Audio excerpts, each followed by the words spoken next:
Hello and welcome to another episode of the Agency Leadership Podcast. I'm Chip Griffin. And I'm Dietrich.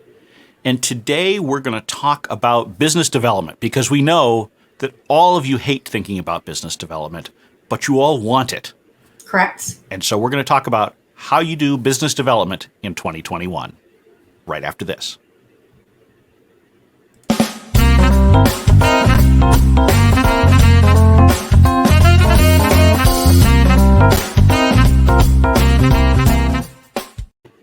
So for those of you who can't see Chip's face that he just gave as he was trying to figure out how to do that intro. Because I wasn't smart enough to have my mouse pointer over, which is what I should have done. But I'm still getting used to this new approach of recording the show where I'm trying to minimize post-production by putting all of these little tidbits in as we go. Yeah. And I did not occur to me that I should hover over it so that I could just click it. And so I had to look down and look for it. And then I realized I couldn't remember which video and audio thing I was trying. You got it. It was a split second. It was good. Yes, but I could feel my face making a face. Yeah, it did. Yeah. Thank you for pointing that out. You're welcome. I do really appreciate that. And I'm sure all of those listeners out in audio land really appreciate that. I wish I'd gotten a screen grab of it so that we could accompany it. You know, the good news is we actually published the video, so I'll just take a screen grab of the video. You can always go back and listen. I mean, I go back and listen to us all the time. Why would you do that? Because I love listening to the sound of my own voice, Ginny. Oh, well, I was going to say it's painful enough the first time, but okay. Some people say, oh, you must love listening to the sound of your own voice, and they think it's an insult. I don't. I actually enjoy listening to the sound of my own voice. I know I'm weird. What can I say? Yeah, I do not enjoy listening to myself at all. But I learn a lot from listening to me. Because I'll often say things and not even realize the gems that come out of my mouth. I do have to apologize to everybody in audio land, though. I'm not using my fancy microphone today because I forgot to plug it in, and I didn't want to delay this recording so that I could actually plug it in. So you sound fine. I'm sure. Okay. Anyway, all right. None of this is at all relevant to doing business development for your agency, except that, one of the tools that you can use are podcasts. So, maybe we'll talk about that at some point over the next 15 to 20 minutes as far as things that you can be doing for business development. And I recently had a webinar where I talked about some of the things that those of you who absolutely hate sales can do to do some business development. Ginny, I know you just had a post not too long ago on Spin Sucks where you talked about business development. So this has clearly been on our minds. It's on the minds of most of you out there. I know that generally speaking, when I have a business development episode of the videos, the podcasts, or articles, those tend to be the most popular. So we're going to cave in to what's popular and we're going to talk about it. Yeah, and I would agree with you. I actually, like you said, I published a blog post and aired an episode of the Spin Sucks podcast about business development. And I had two different people email me and go, so I don't have a business development plan. Guess I should get one. And I was like, yeah, you should get one. You should do that. You should, yes. A plan would be ideal. Doing something would be the next best alternative. I mean, yeah, don't just have the plan. You actually have to execute the work as well. Right. Mm-hmm. Right. Yeah. But if I had to choose between having a plan or just doing jumping in, just jump in. I totally agree. Because doing something is better than nothing. Because nothing is very unlikely to generate business. It sometimes happens. Sometimes we get that call out of the blue. And really honestly, I think that's one of the things that makes many agency owners a little bit complacent because you get those out of the blue phone calls just often enough that you can convince yourself that, well, I just grow by word of mouth and referral. I don't really need to be out there and being proactive. And you know what? I would agree with that statement if you are a solopreneur and your capacity is at your limit. If you don't have any intention of growing an agency or hiring more employees, if you don't want to make additional income, like there's a lot of reasons that's probably okay if you want to do it that way. See, I would argue it's never okay. I would argue even if you're a solo and even if you're at capacity, you still need to be out there doing business development activity. You may not need to push as hard, The problem is that it's very difficult to foresee when you're going to have a dip in your business. True, And, that is true. And when a client is going to go away. And if you try from a standing start to replace that revenue, it's going to be very difficult. So I think that even if you're at capacity and even if you're solo, you still need to have a low-level hum of business development going on at all times. And I think when we talk about business development, it's not necessarily going out and doing pitches and, Correct. RFPs and all that kind of stuff. I mean, right. business Because development, we hate those things anyway, and so right, we don't care right. who you are. We don't think you should waste a lot of time on Yeah. RFPs or elaborate pitches or incredibly detailed proposals or all those kinds of things. I mean, that's not useful in any time, in my view. No, I totally agree. We just had a conversation about it in the Skinflix community where somebody said, I signed the NDA, and then they sent a form letter and said, thanks, but no thanks. And I was like, what? Right. Great. All right. But I do think there's, to your point, a low hum of activity in terms of blogging, podcasting, videos, live streaming, that kind of thing that you can do weekly that is going to help build your expertise and your thought leadership, both online and off. And it will increase the ability for those one-off calls to happen out of the blue, but they'll happen more often. So even though it's not necessarily you're going out and cold calling and it's sales and that kind of stuff, it is helping with the inbound marketing for sure. Well, yeah, and I think the first thing is that agency folks need to stop thinking about it as sales because it's not. It's business development. Yep. And so fundamentally, when you're talking about business development from an agency perspective, it's about building relationships, it's about educating people, and it's finding the right match, the place where what you provide intersects with what someone actually needs. And we talked about this on a recent episode that agencies do a, frankly, fairly poor job of really understanding what their prospects need and are looking for. Yep. And so, but you need to find where those matches are, and it's not about always be closing, right? I mean, this is not Glengarry Glen Ross, with all due respect to Alec Baldwin's character. You do not need to always be closing it, and I cringe when I see agency folks talk about the importance of having a sales process that leads to a close and all that because there shouldn't be any closing. What you should be doing is you should be leading the horse to water. You should be helping your prospects understand how you can help them. You need to give them the touch points so that they have an opportunity to say yes, but you shouldn't be twisting their arm. You shouldn't be, doing things that sort of are forcing them into making a choice to use you prematurely or when they might not otherwise have done it, because it will feel good in the moment to get that revenue, but long term you will not keep those clients. They will not speak well of you, and they'll be a pain to deal with. So you want them to close naturally, not because you've become, an ace salesperson. Yeah, and I think when you think about it that way and you make that mindset shift in your own brain, it becomes a lot easier to handle because so many of us are relationship people, and the quote unquote sales process feels really yucky. So the idea that you would have to go out and do cold calling or sit on the phone, for 8 hours a day trying to get somebody to answer your call, that feels really yucky.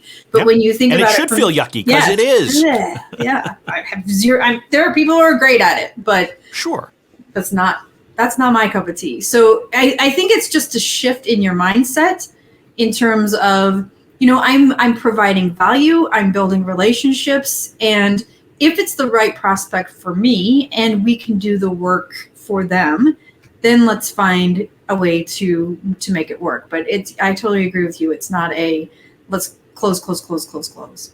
Right. So if it's not closing and it's about relationships, then that really means that you need to find excuses to have conversations. Yep. Both with people who are already in your network, but probably as importantly with people who are not in your immediate network, right? People that one of the things we all fall back on when it's business development is, we probably all got that list of 10 usual suspects that have been really good about referring business to us, or, and so, when we're sort of in that crunch, those are the first 10 people we're going to call. And that's fine. You can certainly do that, but you've got to go beyond those 10 people. You've got to find ways to talk to people that you either don't talk to very often or that you've never talked to at all. And the beauty is that in the environment that we're in today, particularly post-pandemic, or not post-pandemic, but post-start of pandemic, let's put it that way. Who knows when we'll be on the actual other side Right. of the pandemic. But it has created opportunities for you to network more efficiently. And I don't mean network in the smarmy kind of way. I mean have meaningful conversations. You can do podcasts and interview people. You can do, research where you say, look, I want to do some industry research. I want to reach out to you. Will you take 20 minutes to talk to me? A lot of people will say yes to that. There are great services now, like Lunch Club that I started using not too long ago, that can be an opportunity for you to connect with like-minded people that you've never talked to before. So there's all sorts of these different excuses that you can use to have a conversation, even if you're not into cold calling and just saying, hey, can we talk about capabilities? Nobody wants to talk about your capabilities anyway. They want to have a meaningful conversation. Right? Now, as part of that, it's natural. I mean, I don't know about you, but the first time I talk to someone, the first thing we usually say to each other is, tell me a little bit about yourself. Mm-hmm. Hey, that's an opportunity where you get to share a little bit of that, but in the non-salesy kind of way. So you mentioned Lunch Club. Talk about what that is, because I think it's pretty interesting. Yeah, so Lunch Club is a service that my understanding is started a couple of years ago and was originally designed to set up in-person lunch dates. So not social lunch dates, but business lunch dates. There's actually a service, I think it's called It's Just Lunch or something like that I've heard of that it does actual social matchmaking. But in this case, it would connect two people and bring them together so that they can have lunch. It's pivoted, as many people have in this environment, so that they're taking place over Zoom or Google Meet or those kinds of things. And so what you do is you go in and you fill out your profile, what you're interested in, what your background is. You upload your contacts so that it can sort of figure out, the kind of people you're already connected to, and then it tries to find similar people. So in my case, it's been very useful as far as finding folks who are in the agency space generally or in entrepreneurship. And basically what happens is every Tuesday, it says, pick up to 3 times that you're available later this week for an introductory 30-minute conversation. You pick, however many of those slots you want. I've been doing 1. And then later that evening, it says, okay, you two are connected and scheduled to meet at this time because it's someone else who said they were available in that same slot. And That's so cool. I mean, to me, it's been a pretty cool way to just meet people that I probably wouldn't have come across in any reasonable time frame otherwise. I'm not going to tell you that they're all going to lead to business. Many of them may not, but they're still valuable additions to the network. And frankly, they're great learning experiences because, as we've talked about, a long time ago when we had the Pick Your Brain episode, I am a huge fan of having these kinds of serendipitous conversations where you may, pick up little bits of facts, little market research, an idea here or there. I think it's a great way to do it. Certainly, you could create your own thing. You could create. I do a monthly meetup for SAGA members. You could create something similar for whatever industry or space that your agency is serving, and just do a free meetup once a month where people have a chance to share amongst themselves, and you'll meet new people as part of that process. So. Fundamentally, you just need to create the excuses, the pattern interrupts that allow you to have these conversations with new people. Yeah, and I think that especially in a situation like that, you might meet somebody who's like, oh, not the right fit for us, but I can think of 2 people who are, and Sure. they may refer some business. On another similar note, related note, I have a friend on the East Coast who runs an agency, and he has a podcast. And one of the things he does is he sits down every quarter and he says, who do I want to meet? And who's on my prospect list that I haven't yet met? And then he invites those people to his podcast. And I think 9 times out of 10, they say yes, right? Because people will show up for podcast interviews and they have a conversation. And he probably, I would be putting words in his mouth, but I would venture to guess half of them become clients. And it's just because he's really specific about who his target market is, what type of prospect he's looking for, and the type of company he wants to work with. And then every quarter he does his research to figure out, who am I missing? Who have I not talked to yet? Right. And then he invites them to the podcast, and some of them become clients. So there are lots of ways, I think, to your point, that you can do this without it feeling like you're shouting to the world that you are willing to work with clients and that you have capacity to bring on Right. board. Yeah, and I'm a huge fan of podcasts as a tool for this. It is a great way to meet new people. Eventually, obviously, if you're thoughtful in your targeting, you can start to meet people that you really want to get to know. Because, as you say, almost everybody says yes. Yep. I mean, in all the years that I've been doing podcast interviews, I can think of one or two situations where someone straight up turned me down. There have been ones where you haven't been able to find a good time to schedule, but that's different. Right. They were still willing. And so it creates those opportunities for conversations. But eventually you start getting people who will pitch to be on your show. Yep. Now, a lot of those pitches are frankly horrid. Terrible. And I can say this because I'm not insulting anybody who's actually listening to us now, because I can guarantee you most of the bad pitches that I receive are people who don't actually listen to the show. Right? We get a ton of pitches for this podcast for people to be on as guests. For those of you who have been listening more than 2 or 3 weeks, how often do we have guests? Never. Never. We've never had a guest. We're never going to have a guest. Well, I'll never say never. But we have no plans to ever have guests. Right.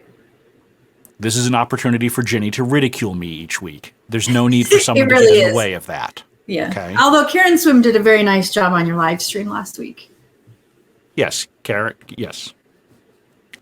We did it. We were a good team on ridiculing you. That is true, and I'm very much looking forward to having you both back on that show. It's actually for those of you who have not seen the new Friday Small Agency Talk Show, noon Eastern Time on YouTube on the SAGA YouTube channel. It's worth watching. It's a good, entertaining discussion. Some weeks are a little more serious than others. Some weeks I just turn into the punching bag, and that's fine. I'm okay with that. It was amazing. If you want to go back and watch it. But there's also useful stuff in there. So don't think that it's sort of like this show. We have a little jibber jabber at the front and the back, but in the middle we try to deliver some actual quality content.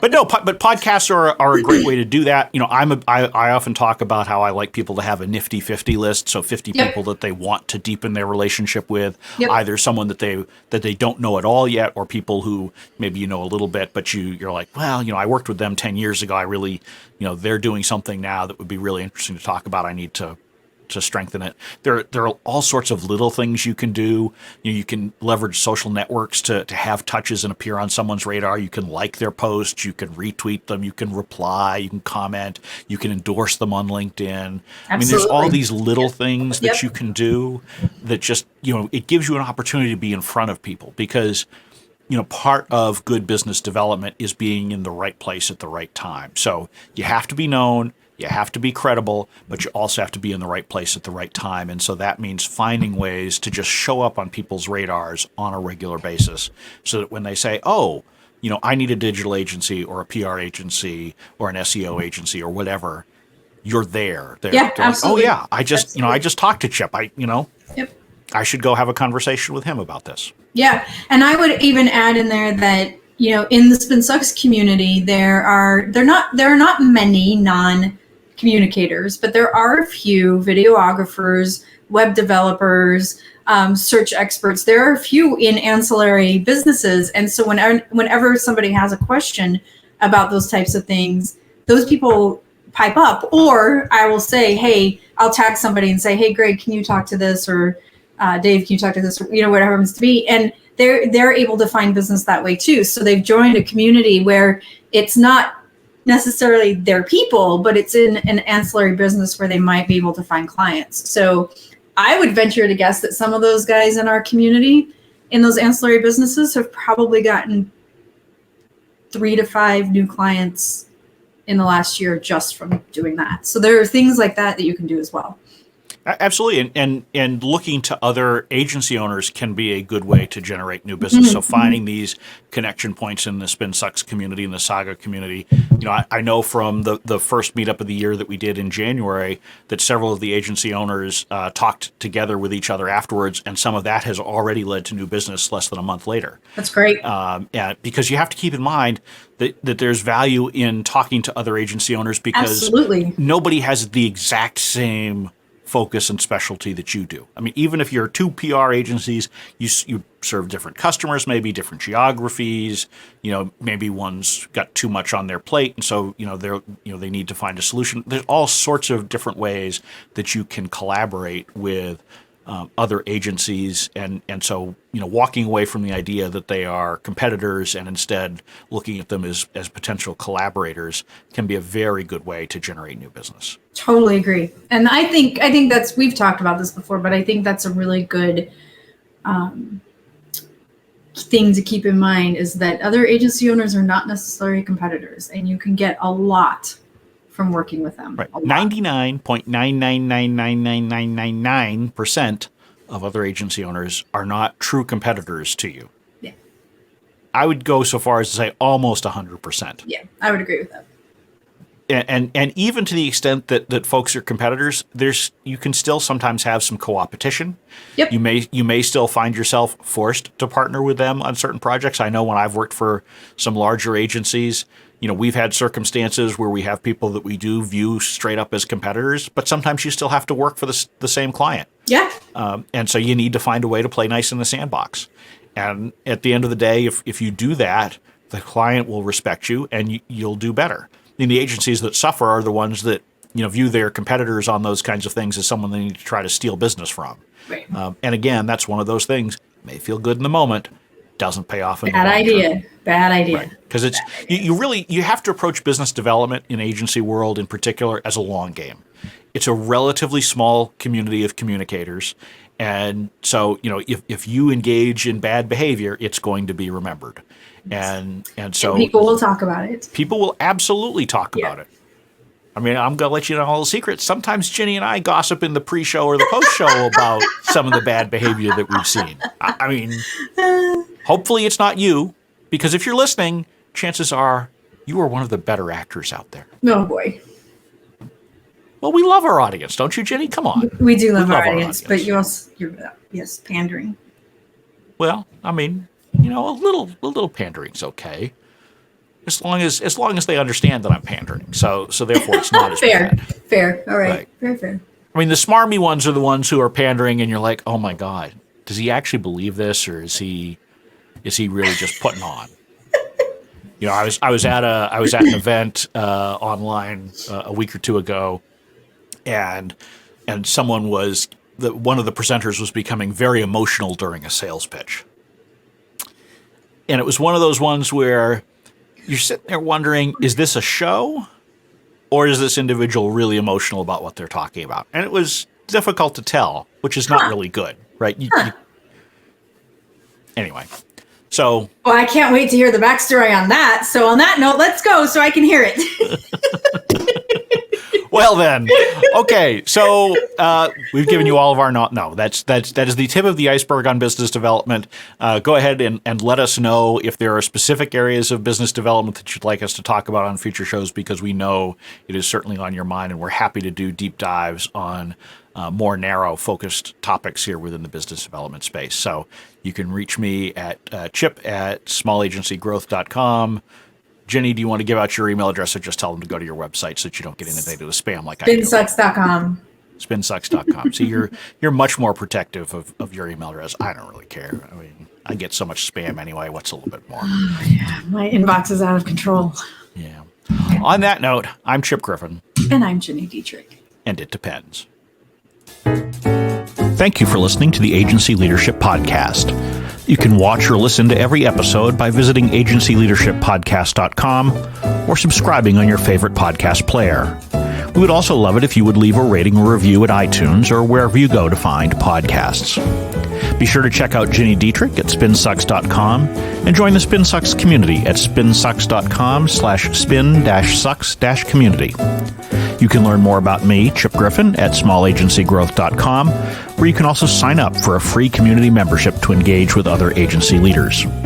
The Agency Leadership Podcast is distributed on the FIR Podcast Network, where you can find lots of other communications-oriented podcasts. Just visit www.firpodcastnetwork.com. We welcome your feedback and suggestions and look forward to being back with you again next week.